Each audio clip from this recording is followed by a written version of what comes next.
There was once a man who decided to count the hours of his life, not in the way most do, watching the clock during mundane tasks, waiting for the weekend, or counting down to retirement. No, this man counted how many hours he devoted to what truly mattered to him. After 1 week, he sat stunned at his kitchen table, paper in hand, looking at a number so small it shook him to his core. 7 hours. Out of 168 hours in a week, he had spent only 7 pursuing what he claimed was his life's purpose. 7 hours chasing excellence while the rest disappeared into the fog of average living. The truth is painful, isn't it? We drift through life declaring we want success, happiness, fulfillment, yet our actions tell a different story. We dabble, we sample, we dip our toes in the water of greatness, then retreat to the comfortable shores of mediocrity. Today we face a choice that defines not just our careers or bank accounts, but the very essence of our lives. Be obsessed or be average. Average is easy. Average requires no commitment. Average demands nothing extraordinary from you. Average will gladly take your days, your years, your life, and return nothing remarkable in exchange. But I didn't come here to discuss average. Average isn't why you're listening. Deep inside, you sense there's something more calling to you.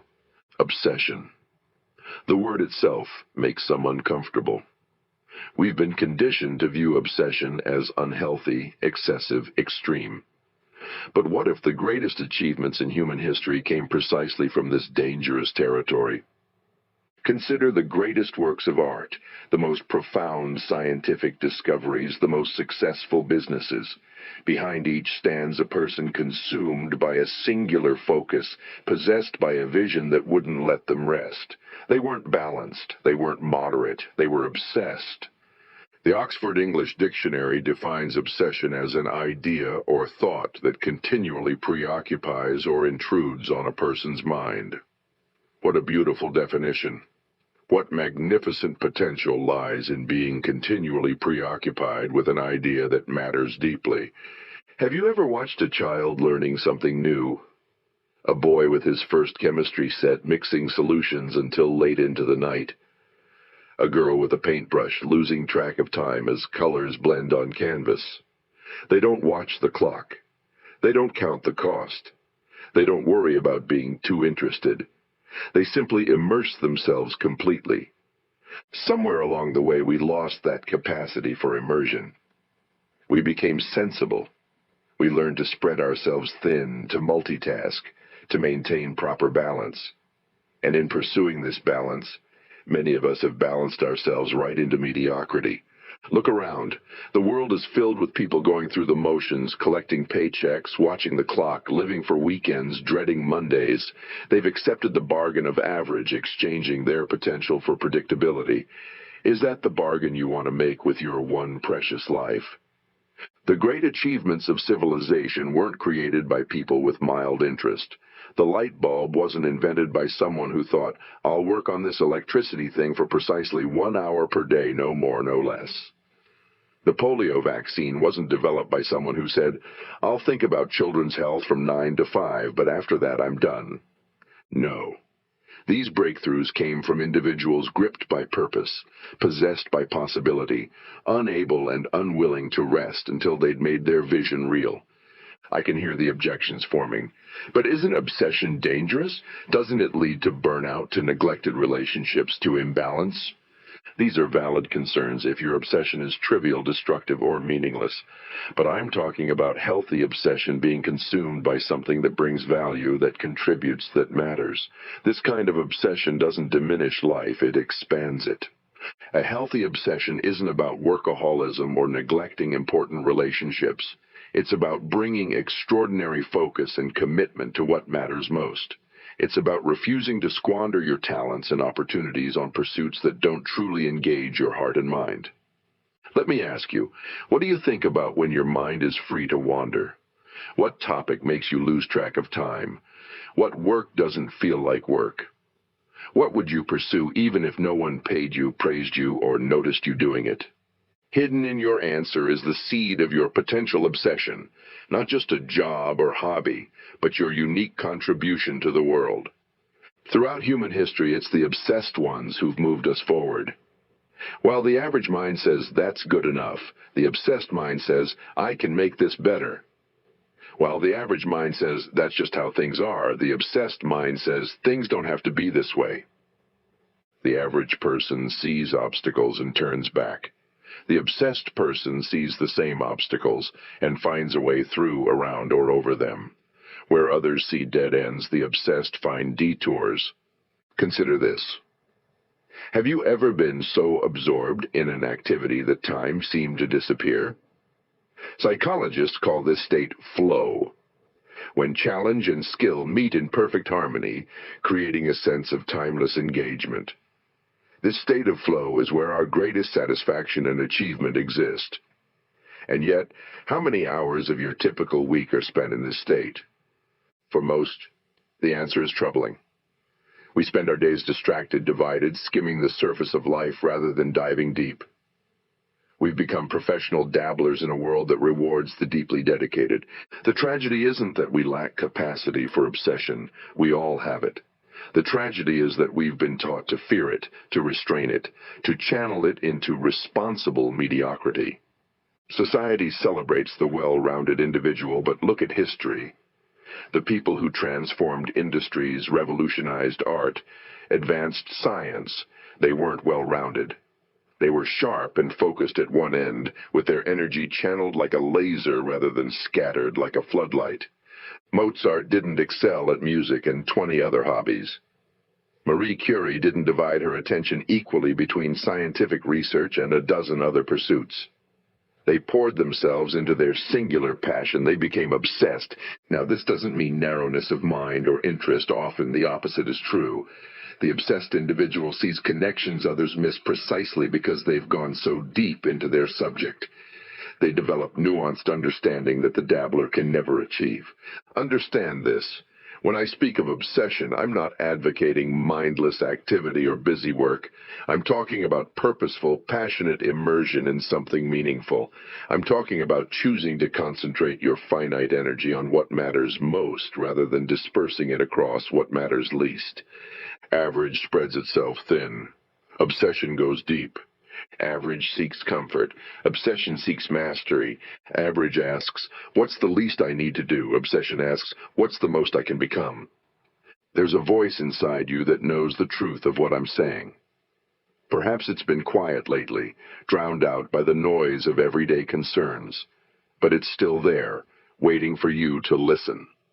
That voice knows you were meant for more than going through the motions. It knows that inside you is potential far greater than anything you've expressed so far. It knows that your deepest fulfillment will come not from sampling life's buffet, but from mastering the particular dish you were born to create. I can almost hear the whispered objection, but I have responsibilities, I have bills to pay. I don't have the luxury of obsession. This is the great misconception that obsession is a luxury rather than a necessity. The truth is exactly opposite. It's average that's expensive. Average costs you your potential, your fulfillment, your sense of purpose. Average taxes your spirit in ways no income tax could match. Obsession isn't something you need a trust fund to pursue. It doesn't require perfect circumstances. Obsession finds a way with whatever resources are available. Some of history's most obsessed individuals began with nothing but their determination. They didn't wait for ideal conditions. They created conditions where their obsession could thrive. How many hours of your day are currently consumed by habit rather than conscious choice? How much time disappears into activities that neither challenge nor fulfill you? What if you redirected even a fraction of that time towards something that deeply matters? Small shifts can trigger profound changes. 15 minutes of focused effort each day accumulates into 91 hours over a year. That's more than 2 full work weeks devoted to your obsession that would otherwise be lost to routine. But time isn't the only resource we can redirect. There's also attention. In our distracted age, sustained attention has become rare and therefore valuable. The person who can focus deeply for extended periods possesses a superpower. Average attention flits from one stimulus to another, never settling long enough to penetrate beneath the surface. Obsessed attention drills down, breaking through layers, discovering treasures that casual observation would never reveal. What could you accomplish if you trained your attention like an athlete trains their body? What depths could you reach if you refused to be pulled in a dozen directions at once? The capacity for obsession exists within you right now. It doesn't require special talent or advantage, only the courage to commit fully to something that matters. I can see a question forming in your mind. But how do I know what to be obsessed with? How do I find my true calling? The answer may be simpler than you think. Your obsession has likely been whispering to you for years. It's that interest you keep returning to, that problem you can't stop thinking about, that activity that energizes rather than depletes you. Your obsession isn't something you need to manufacture. It's something you need to recognize and embrace. Often it's hiding in plain sight, disguised as a mere hobby or just a passing interest, because you've been taught that serious pursuits shouldn't be so engaging, so natural, so fulfilling. But what if the thing that comes most naturally to you, the thing that feels like play rather than work, is precisely the thing you're meant to pursue with all your heart? What if your greatest contribution comes not from forcing yourself into a conventional mold, but from going all in on your distinctive strengths and interests? Here's a powerful truth. The world doesn't need more people doing work they tolerate. The world needs people so connected to their purpose that their energy becomes contagious, their standards become inspiring, their results become transformative. Average accepts what is. Obsession creates what could be. The question isn't whether you have the capacity for obsession, you do. The question is whether you'll direct that capacity towards something meaningful or let it remain dormant while you settle for less than you're capable of. Make no mistake, the choice between obsession and average is made daily, hourly, moment by moment. It's made in how you spend your time, where you focus your attention, what standards you hold yourself to, what risks you're willing to take. And it's a choice with consequences that compound over time. Small daily acts of obsession, choosing focused work over distraction, learning over comfort, excellence over adequacy, accumulate into extraordinary outcomes that no single heroic effort could produce. Likewise, small daily surrenders to average, taking the path of least resistance, accepting good enough, postponing meaningful action, compound into a life of quiet regret, of potential never realized. Which path are you on right now? Are your daily choices moving you toward obsession or average? Be honest with yourself. This isn't about judgment, but awareness, the essential first step toward change. If you find yourself on the path of average, know this. You can change direction starting today, not through some dramatic gesture, but through small, deliberate choices that align with the person you're capable of becoming. Start by identifying one area where excellence matters deeply to you. It might be your work, a creative pursuit, a relationship, your health, or personal growth. Now ask, what would obsession look like in this area? Not toxic or imbalanced obsession, but healthy, purposeful commitment to mastery and meaning. What would you do differently if you were truly obsessed with excellence in this domain? What standards would you set? What habits would you develop? What would you need to learn? What comfort zones would you need to leave? These questions begin to map the territory between where you are and where obsession could take you. They reveal the gap between average and extraordinary in practical, actionable terms. But know this, the path of obsession isn't always smooth or comfortable. There will be resistance from others, from circumstances, and most powerfully, from within yourself. External resistance comes in many forms. Some will question your commitment. Why are you working so hard, they'll ask. Why can't you just be content? Some may feel threatened by your pursuit of excellence as it holds a mirror to their own compromises. Then there's circumstantial resistance, the obstacles, setbacks, and failures that test your resolve. Make no mistake, if you choose obsession, you choose struggle. Not the empty struggle of living below your potential, but the meaningful struggle of growth, of stretching beyond your current limitations. But the greatest resistance comes from within, from the part of you that fears change, that craves comfort, that whispers, Who are you to aspire to greatness? This inner resistance grows louder precisely when you're on the right track, when you're pushing boundaries that need to be pushed. The average person interprets these forms of resistance as signs to retreat. The obsessed person recognizes them as necessary steps on the path to mastery. Where others see reasons to quit, the obsessed see opportunities to prove their commitment. When you truly understand what's at stake, the difference between a life of purpose and a life of quiet desperation, resistance becomes not an obstacle, but a gateway. Each form of resistance overcome strengthens your capacity for the next challenge.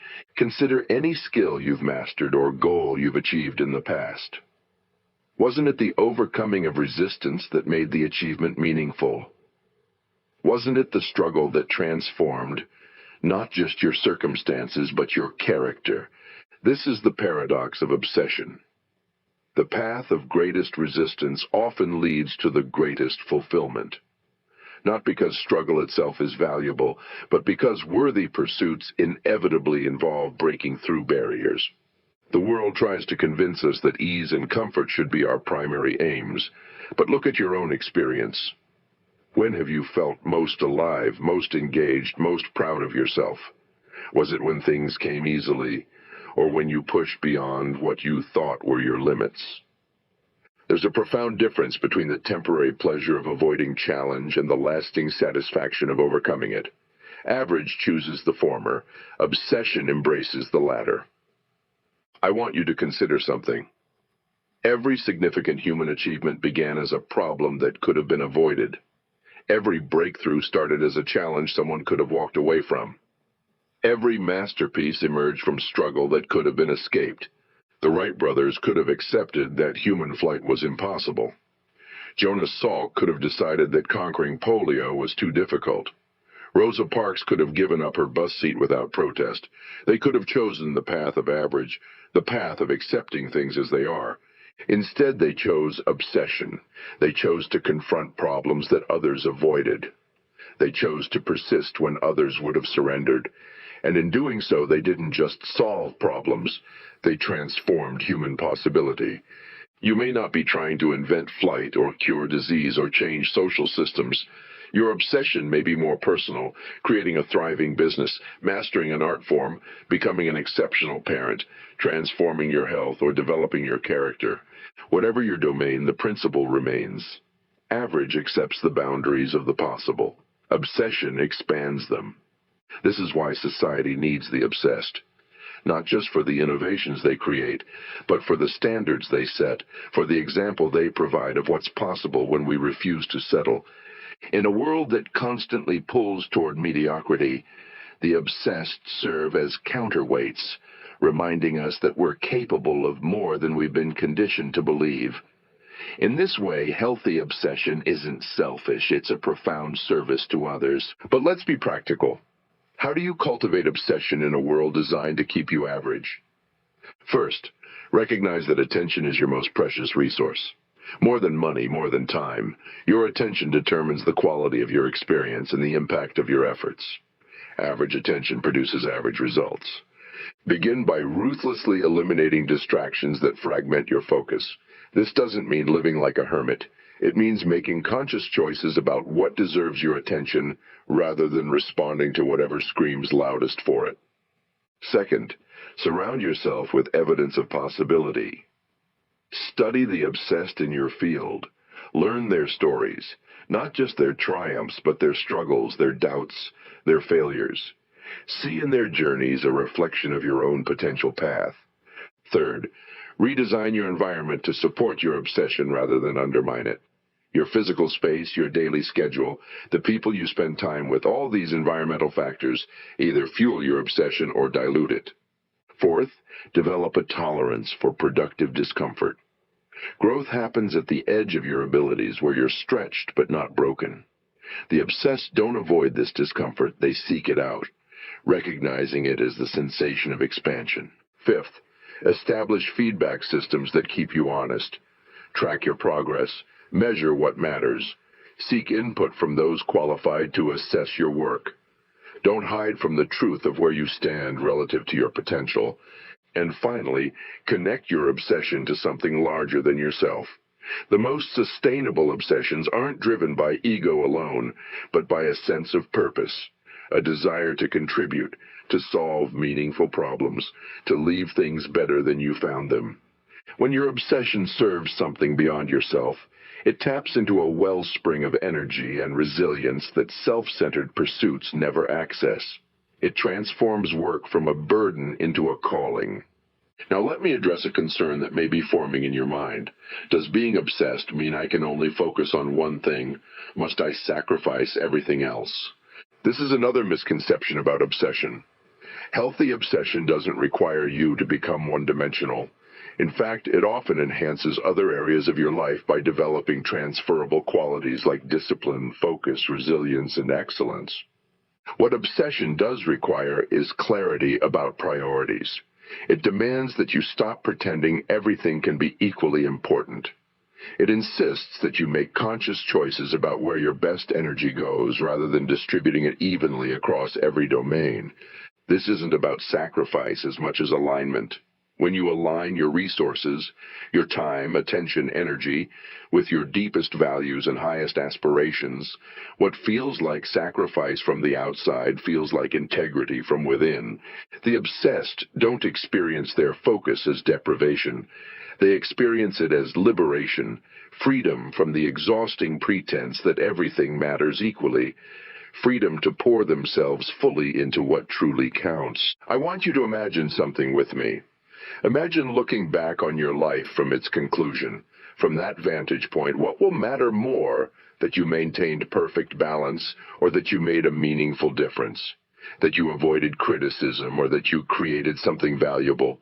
That you stayed safely within conventional boundaries, or that you expanded what was possible in your chosen domain?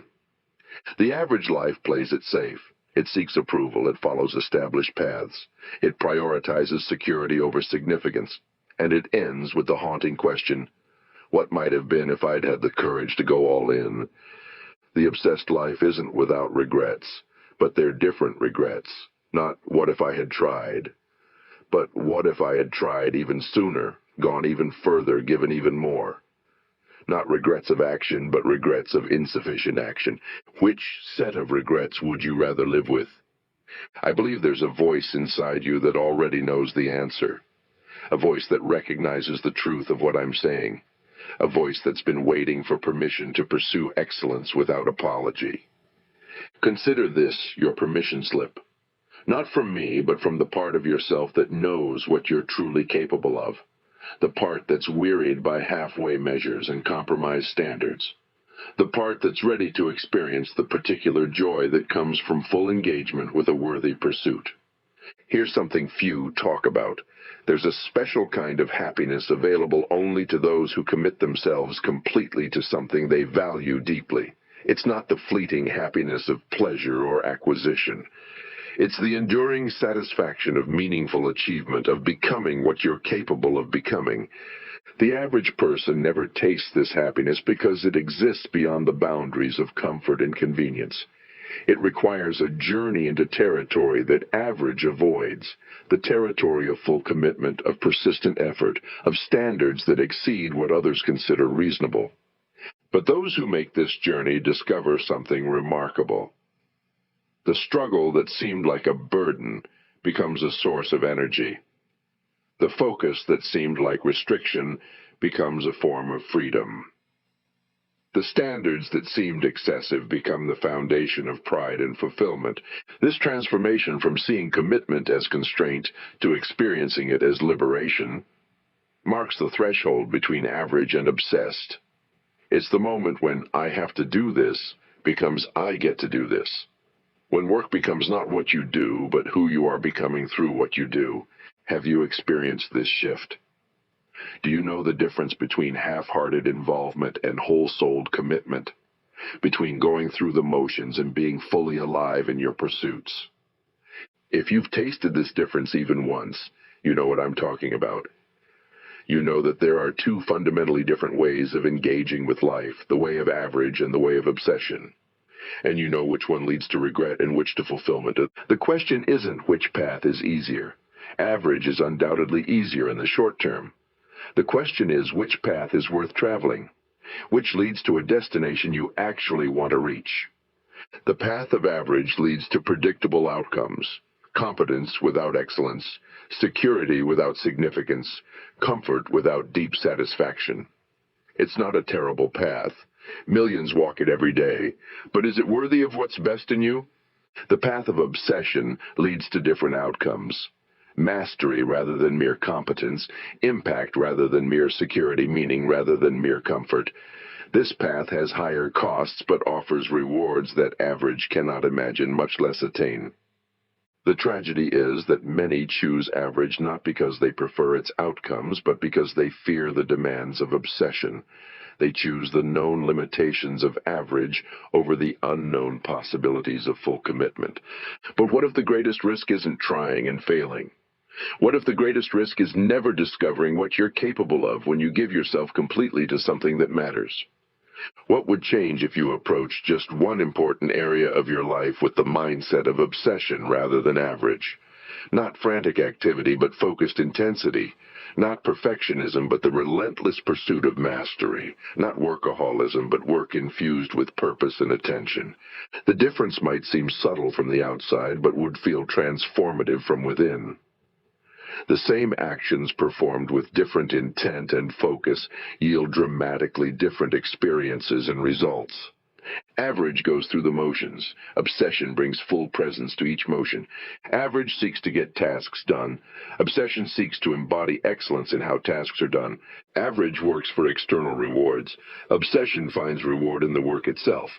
These distinctions might sound philosophical, but they translate into practical differences in how you approach each day.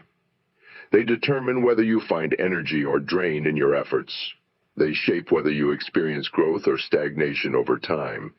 They decide whether you build a body of work you're proud of or simply accumulate years of showing up. Let me offer a specific exercise. For the next 7 days, choose one important activity and approach it with obsession rather than average. It might be your work, a creative project, a relationship, your health routine, or a learning opportunity. For this one domain, temporarily set aside notions of balance and moderation.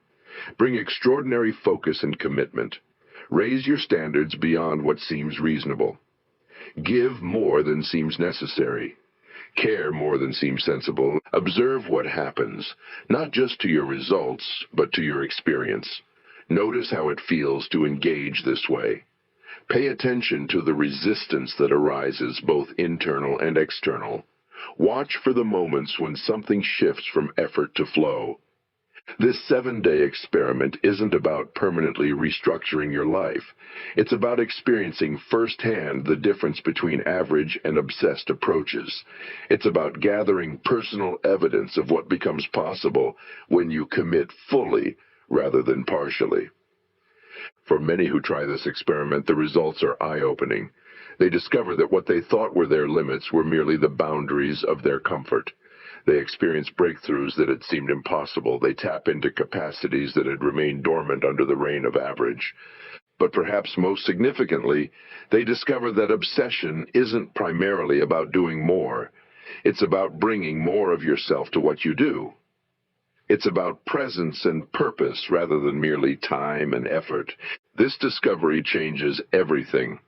It reveals that the choice between obsession and average isn't fundamentally about external factors like time or resources. It's about internal factors, your mindset, your standards, your willingness to be fully engaged rather than holding back. This means that obsession is available to you right now, regardless of your circumstances. You don't need to quit your job, abandon your responsibilities, or restructure your entire life. You need only decide to bring your whole self to what matters most. Start where you are. Use what you have. Do what you can. But do it with the focus and commitment of the obsessed rather than the hesitation and reservation of the average. This shift from partial to full engagement changes not just outcomes but identity. It transforms how you see yourself and therefore what becomes possible for you. As your capacity grows through focused effort, goals that once seemed unreachable come within your grasp. The average person sets goals based on what seems reasonable given current capabilities. The obsessed person sets goals based on what matters deeply, then develops the capabilities required to achieve them. This fundamental difference in approach explains why the obsessed consistently outperform the average, even when starting with similar resources. Have you chosen them based on what seems comfortably achievable? Or have you chosen them based on what would be deeply meaningful if achieved? If your goals don't both excite and frighten you, they may be too small. If they don't require you to become more than you currently are, they may not be worthy of your potential. If they can be achieved without full engagement, they may not lead to the growth and fulfillment you seek. The cemetery is filled with unfulfilled potential. Dreams never pursued, books never written, businesses never started, lives that stayed safely within the boundaries of average. Is that what you want for your story? When the final chapter closes, will you have lived a life of what if or a life of I did? The choice stands before you every single day. Be obsessed or be average. Average says, tomorrow I'll start. Obsession says, this moment matters. Average asks, what's the minimum required? Obsession asks, what's the maximum possible? Average seeks the path well-traveled. Obsession forges new trails. The difference between who you are and who you could be lies in this choice, not made once, but made daily, hourly, in those quiet moments when no one is watching. What will you choose? Will you join the masses who drift through life half awake, half committed, half alive? Or will you be counted among those who know the exhilaration of giving everything to something that matters? Some call it unreasonable. Perhaps it is. But all meaningful progress began with unreasonable commitment. Some call it extreme. I call it clarity. The clarity that comes from knowing what matters and having the courage to arrange your life accordingly. The truth you must confront is simple. There is no neutral ground. Every decision either moves you toward obsession or settles you deeper into average. Every hour invested or wasted. Every standard raised or lowered, every risk taken or avoided. When you truly understand this truth, hesitation becomes impossible. The cost of average becomes too great to bear. The world doesn't need more reasonable people. It needs more unreasonably committed people. People obsessed with solving problems that matter. People obsessed with creating beauty where there was none. People obsessed with excellence when mediocrity would suffice. You were not born for average. That dissatisfaction you feel with halfway measures and compromised standards, that's not a flaw in your character. It's a compass pointing toward your potential. Follow it. Feed the hunger for excellence that gnaws at you. Embrace the obsession that others might label extreme. Because here's what I know with absolute certainty. 20 years from now, you won't regret the times you cared too much, tried too hard, or gave too fully. You'll regret the times you held back, played small, or chose comfort over growth. Be unreasonable in your commitment. Be unreasonable in your standards. Be unreasonable in your refusal to settle. The average life is full of reasonable choices and quiet regrets. The obsessed life is full of unreasonable courage and meaningful achievement. The door to extraordinary stands open before you. Will you step through? Remember, the world is changed by the obsessed, not by the average. Which will you be?